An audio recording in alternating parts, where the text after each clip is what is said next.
everybody. Hello. Thank you so much for joining me. Your presence is definitely appreciated. So we're going to go ahead and get into this book review.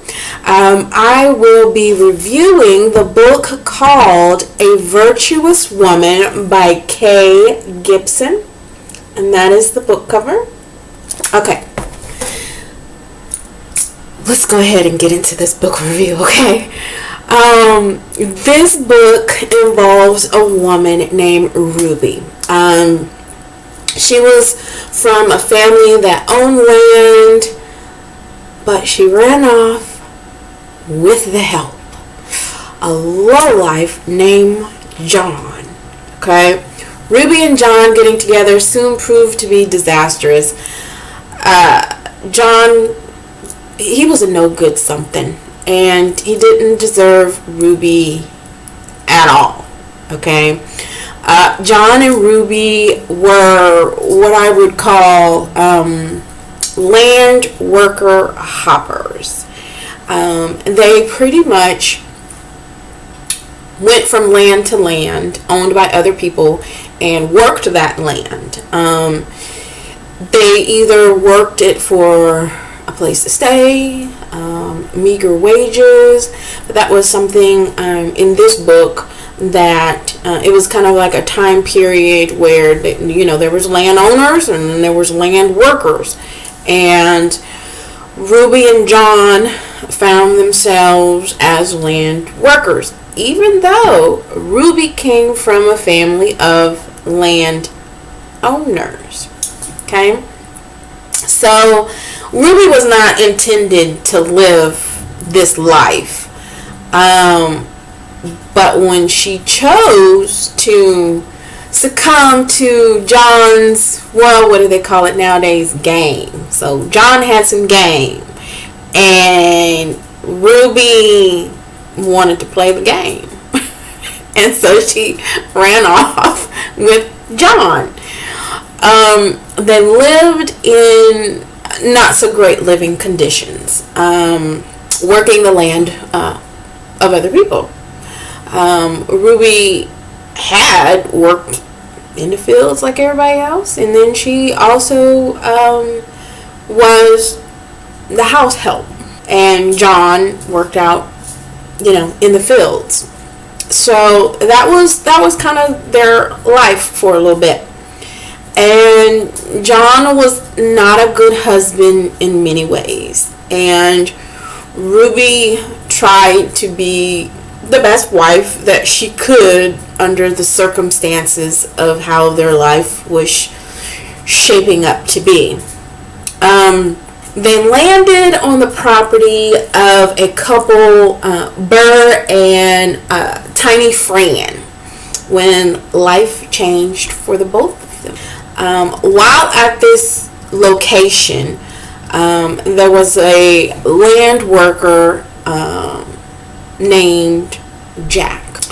And Jack was a farmer of the land he was born and raised on, but never owned. He never owned a piece of the land that he was born and raised on and worked on all his life. Jack felt he was out of his league when he fixed his eyes on Ruby. Jack made his presence known.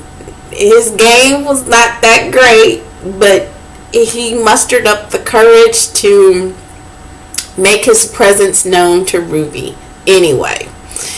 And when the time was right, he hoped Ruby would become his. So he, as we say now, he shot his shot at Ruby. This is a short tale of love and loss. It proves you don't have to have everything to have everything. This gives you hope in finding the one that consumes your heart and makes your days brighter and your life a little easier and more enjoyable. I thought about the title and of the book, and how does that manifest in the story? Because when I read the title of this book, it what popped into my head had nothing to do with the book at first glance, I guess you could say. But what I came up with is that Ruby was a virtuous woman in Jack's eyes. Ruby was humble. She stuck to her man despite his awfulness, cared for her husband, and made her meager house a home. I mean, she was a woman that tried. With the hand that she had to play, she definitely did the best that she could with that hand. And she was an honest woman, a hard-working woman, and despite her husband not being who he should have been to her or provide what we all think should be provided, she did her part regardless. So I guess in a sense the title A Virtuous Woman and what we think of when we hear that, Ruby did display it. She did display a virtuous woman in her own way. And so after reading the book and kind of thinking about it, I was like, okay, yeah, I get it. I get the title. Okay, sure. So it is a very short book, but I will let you read the book to find out what John's fate is and how Ruby and Jack get together. I'll let you figure that out. I'll let you read the book to find that information out, okay? This is a short book. I would call it a palate cleanser. I think I might have enjoyed it more if I listened to the audiobook version.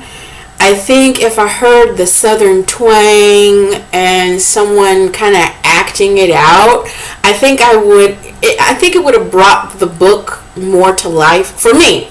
It may be just wonderful for you, but for me, I think it would have brought it out just a little bit. I did feel that the author could have expanded on some of the aspects of the story and give it a little bit more depth. I think the author just could have given it a little bit more oomph, a little bit more substance, a little bit more meat to chew on, you know. But overall, I think it is a good book. I think it is probably like it's definitely like a weekend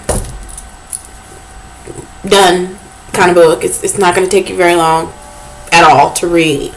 If you just want to curl up on the couch and you know, spend a day, you're going to get through it rather quickly.